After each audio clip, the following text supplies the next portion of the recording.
बच्चों, आज का हमारा पाठ है शब्द विचार। शब्द क्या होते हैं, कितने प्रकार के होते हैं, इनके कितने भेद हैं, तो यहाँ पर हम ये पढ़ेंगे इस पाठ में। तो भाषा में जो शब्दों का बहुत ही महत्वपूर्ण स्थान होता है, क्योंकि भाषा का आधार ही शब्द होते हैं। शब्दों से वाक्य बनते हैं और वाक्यों से भाषा बनती है। और शब्द कैसे बनते हैं? शब्द जो हैं वो वर्णों से बनते हैं, वर्णों के मेल से शब्द बनते हैं। परंतु एक बात ध्यान रखने योग्य ये है कि कोई भी वर्णों का समूह शब्द नहीं होता। सिर्फ वो वर्ण जो सार्थक होते हैं, जो अर्थ देते हैं, उन्हीं वर्णों का समूह आपका शब्द कहलाता है। शब्द जो हैं दो प्रकार के हो सकते हैं, सार्थक और निरर्थक। अर्थवान शब्द सार्थक शब्द कहलाते हैं, अर्थात जिनका अर्थ निकलता है वही शब्द सार्थक शब्द कहलाते हैं। इसके विपरीत जिन शब्दों का कोई अर्थ नहीं निकलता वो शब्द निरर्थक कहलाते हैं। जैसे कमल। कमल मैंने बोला, आपके सामने कमल की पिक्चर आ गई, आपको समझ में आ गया कि मैं कमल की बात कर रही हूँ, एक फूल की बात कर रही हूँ। कलम मैंने बोला, आपके सामने पेन की पिक्चर आ गई कि आपको समझ में आ गया कि मैं एक लिखने वाले पेन की बात कर रही हूँ, कलम की बात कर रही हूँ। लेकिन इस में यदि मैं इन शब्दों का क्रम बदल दूँ, मैं बोलूँ मकल। अब कमल का उल्टा कर दिए मैंने इसके वर्ण म क ल, इसका कोई अर्थ नहीं है, आपको कुछ समझ में नहीं आ रहा है। इसी तरह कलम को यदि मैं उल्टा कर दूँ ल क म, लकम बोलूँ, तो आपको समझ में नहीं आएगा। तो ये जो शब्द हैं मकल और लकम, ये है निरर्थक शब्द, इनका कोई भी अर्थ नहीं निकल रहा है, आपको समझ में नहीं आ रहा है। तो शब्द अर्थवान शब्द ही सार्थक शब्द कहलाते हैं। तो शब्द की परिभाषा, वर्णों के सार्थक मेल को शब्द कहते हैं। और पद किसको कहते हैं? शब्द जब वाक्य में प्रयुक्त होते हैं, वाक्य में उनका प्रयोग किया जाता है, तो वो पद बन जाते हैं। अब शब्दों का विभाजन हम चार आधारों पर कर सकते हैं।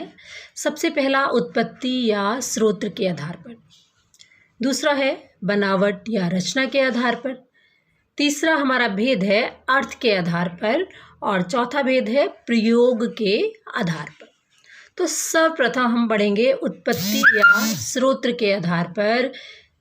शब्दों के 5 भेद होते हैं। उत्पत्ति या स्रोत के आधार पर जो 5 भेद है, उनमें सबसे पहला भेद है तत्सम। तत्सम शब्द वो शब्द होते हैं जो कि संस्कृत भाषा के शब्द हैं, और वो जैसे संस्कृत में हैं ऐसे ही प्रयोग में लाए जाते हैं। उनके रूप में कोई भी परिवर्तन नहीं आया, जैसे कार्य, अग्नि, नृत्य, मुख, मृत्यु आदि। इसके बाद है तद्भव शब्द। तद्भव शब्द वो शब्द, ये शब्द संस्कृत के शब्द हैं, लेकिन जब हम इन्हें हिंदी में प्रयोग कर रहे हैं तो इनके रूप में जो है परिवर्तन आ गया है। जैसे जिह्वा संस्कृत का शब्द है, हम इसे जीभ बोलते हैं। दूध हिंदी में बोलते हैं, दुग्ध जो है वो संस्कृत शब्द है। इसी तरह दधी संस्कृत शब्द है, हम इसको दही बोलते हैं। घोटक संस्कृत का शब्द है, हिंदी में हम इसे घोड़ा बोलते हैं। तो ये जब हिंदी में प्रयोग होने लगे तो उनके रूप में परिवर्तन आ गया। तो वो शब्द जो संस्कृत के शब्द हैं लेकिन हिंदी में प्रयुक्त किए जाते हैं, अपने बदले हुए रूप में जो प्रयोग किए जाते हैं वो कहलाते हैं तद्भव। इस तीसरा है देशज शब्द। देशज हमारे देश से संबंध रखने वाले शब्द। तो वो शब्द जो हमारे देश की स्थानीय भाषाओं, क्षेत्रीय बोलियों से आए हैं और हिंदी में प्रयोग होने लगे हैं, उन्हें हम कहते हैं देशज शब्द। जैसे पगड़ी, थैला, लोटा, पैसा, डिबिया, चिड़िया, जूता, खुरपा, फावड़ा, झटपट, खटपट, ऐसे शब्द। इसके बाद है विदेशी शब्द। जो शब्द नाम से ही पता चल रहा है दूसरी भाषाओं से आए हैं और हिंदी में प्रयुक्त होने लगे हैं, उन्हें हम कहते हैं विदेशी शब्द। इन्हें हम आगत शब्द भी कहते हैं। जैसे अंग्रेजी भाषा के शब्द हैं engineer, doctor, school, ice cream, biscuit, police आदि। इसी तरह अरबी भाषा के शब्द हैं आज़ाद, अखबार, इंतज़ार, इंसाफ, कानून, खत, किताब, औरत आदि। फारसी भाषा के शब्द अफसोस, आदमी, नमक, फौज, ज़मीन, दुकान, ज़रूरत आदि। इसी प्रकार पुर्तगाली भाषा के शब्द हैं अलमारी, ऑलपिन, कमरा, गमला, गोदाम, चाबी, तंबाकू आदि। चीनी भाषा के शब्द चाय, तूफान, पटाखा, लीची, चीकू आदि। इसी तरह तुर्की भाषा के शब्द भी आकर हमारे हिंदी में मिल गए हैं, जैसे कुर्ता, कैंची, चाकू, तमचा, तोप, काजू, बारूद, बंदूक आदि। तो ये है विदेशी शब्द जो कि दूसरी भाषाओं से आए और हमारे हिंदी में आकर प्रयोग होने लगे। इसके बाद है संकर शब्द। संकर शब्द वो होते हैं जो दो भाषाओं के मेल से बनते हैं, जैसे पानदान। पान जो है आपका हिंदी का शब्द है, दान फारसी का शब्द है, मिलाकर बन गया पानदान। एक शब्द हिंदी का, दूसरा फारसी का।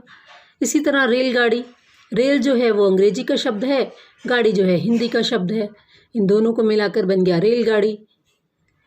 इसी तरह वर्षगांठ, वर्ष जो है संस्कृत का शब्द है, गांठ हिंदी का शब्द है, मिलकर बन गया वर्षगांठ। तो घड़ी साज, घड़ी हिंदी का शब्द है, साज अरबी भाषा का शब्द है, तो ये बन गया घड़ी साज। तो इस तरह जो दूसरी भाषाओं के शब्द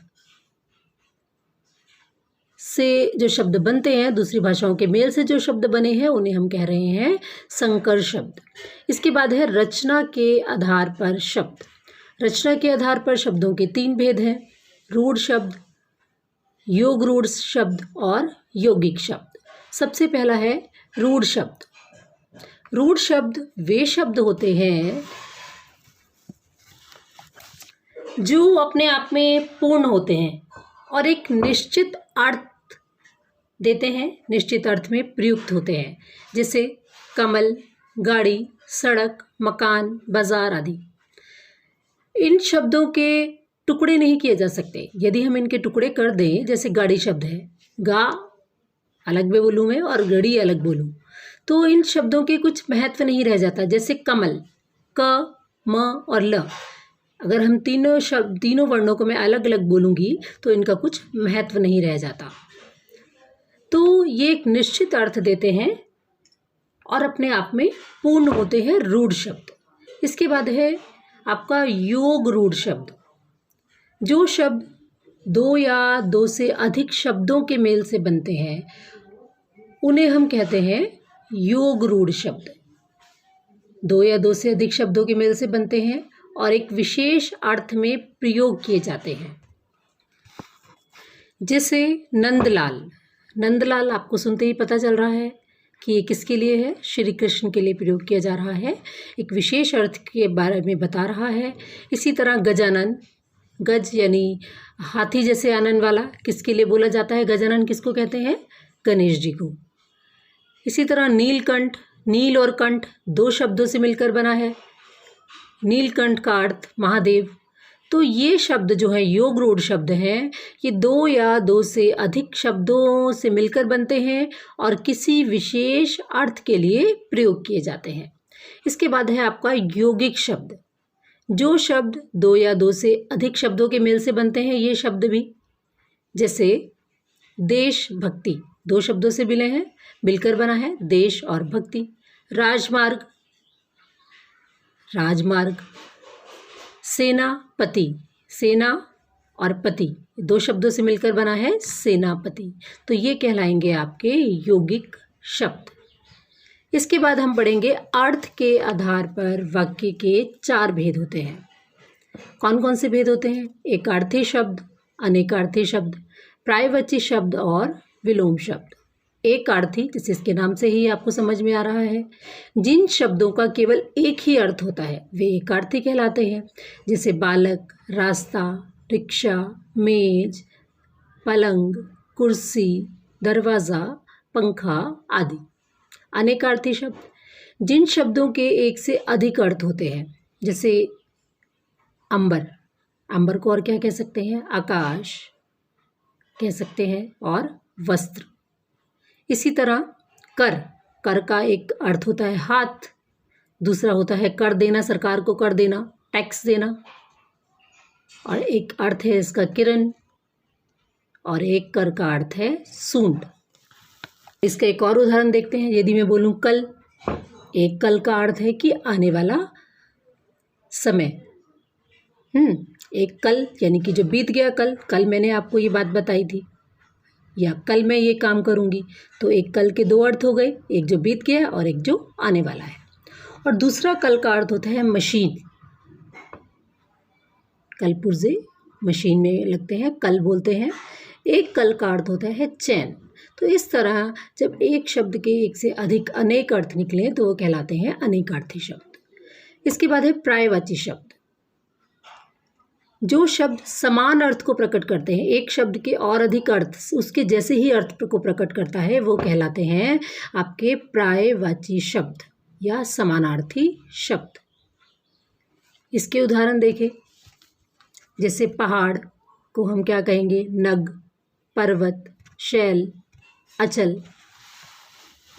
इसी तरह चांद, चांद के और अन्य नाम भी हैं उसके समानार्थी नाम, जैसे चंद्रमा, सोम, रजनीश, निशाकर, इंदु और शशि। इसी तरह बादल को हम कहते हैं नीरद, अम्बुद, तोयद, मेघ, वारिद आदि। तो इस तरह से जो शब्द समान अर्थ को प्रकट करते हैं उन्हें हम कहते हैं पर्यायवाची शब्द या समानार्थी शब्द। अगला है आपका विलोम शब्द। विलोम जैसे नाम से ही पता चल रहा है आपको, एक दूसरे के विपरीत। जो शब्द एक दूसरे के विपरीत अर्थ देते हैं वो विलोम शब्द कहलाते हैं। जैसे अच्छा, बुरा, उत्तर, दक्षिण, गुण, अवगुण, उन्नति, अवनति, सुख, दुख, यश, अपयश आदि। विलोम शब्द को हम विपरीतार्थक शब्द भी कहते हैं। इसके बाद है आपका प्रयोग के आधार पर जो शब्द दो प्रकार के होते हैं, विकारी शब्द और अविकारी शब्द। विकारी शब्द वो होते हैं जब हम उनको वाक्य में प्रयोग करते हैं तो इनमें विकार यानी कि परिवर्तन उत्पन्न हो जाता है, परिवर्तन हो जाता है। और ये परिवर्तन लिंग, वचन, कारक, काल इन सब के कारण हो सकता है। संज्ञा, सर्वनाम, विशेषण और क्रिया, ये जो शब्द हैं, संज्ञा के शब्द, विशेषण के शब्द, सर्वनाम के शब्द, क्रिया के शब्द, ये सारे शब्द विकारी शब्द होते हैं। जैसे बच्चा, बच्चा खेल रहा है, बच्चे खेल रहे हैं। अब ये एक वचन और बहुवचन है, वचन के कारण इनमें परिवर्तन आ गया है। बच्चा, बच्चे, बच्चों, बच्ची, मैं, मैंने, मुझे, मुझको, लिखना, लिखता, लिखती आदि। आगे है अविकारी शब्द। अविकारी शब्द वो शब्द होते हैं जिनमें कोई विकार या जो है परिवर्तन नहीं होता। वाक्य में जब ये प्रयोग होते हैं तो जिन शब्दों के रूप में कोई विकार या परिवर्तन नहीं होता वो कहलाते हैं अविकारी। जैसे नाम से ही पता चल रहा है, अविकारी, बिना विकार के, बिना परिवर्तन के।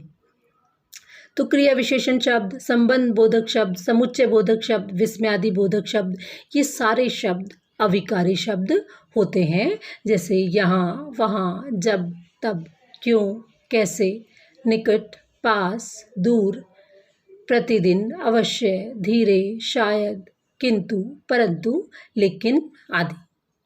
तो बच्चों ये था आपका पाठ शब्द विचार। आपने अच्छे से सुना होगा तो अवश्य आपको समझ में आया होगा। आपको कोई भी अगर इस पाठ में आपको कोई भी परेशानी है, कोई भी चीज़ समझ में नहीं आई है तो आप मुझे कमेंट बॉक्स में लिख कर पूछ सकते हैं, मैं आपको जवाब अवश्य दूंगी। धन्यवाद। मेरे चैनल को लाइक और सब्सक्राइब करना ना भूलें और साथ में बेल आइकन को भी प्रेस अवश्य करें। धन्यवाद।